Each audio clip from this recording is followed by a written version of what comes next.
রাজ্যের বিভিন্ন সমস্যাগুলিকে মানুষের সামনে তুলে ধরতে রাজ্য জুড়ে এক মাসব্যাপী কর্মসূচি হাতে নিয়েছে প্রদেশ কংগ্রেস। এই কর্মসূচির অঙ্গ হিসেবে কংগ্রেস কর্মী সমর্থকরা প্রচার পত্র নিয়ে বাড়ি বাড়ি যাবে। শুক্রবার প্রদেশ কংগ্রেস সভাপতি আশিস কুমার সাহা সহ কংগ্রেস কর্মী সমর্থকরা বাড়ি বাড়ি গিয়ে সাধারণ মানুষের হাতে তুলে দেন লিফলেট।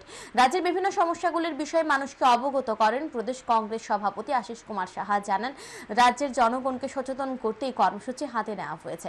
এক মাস ব্যাপী রাজ্য জুড়ে চলবে এই প্রচার কর্মসূচি। রাজ্য জুড়ে কংগ্রেস কর্মী সমর্থকরা বাড়ি বাড়ি যাবে এবং মানুষকে সচেতন করবে। প্রদেশ কংগ্রেস সভাপতি এদিন রাজ্য সরকারের তীব্র সমালোচনা করেন।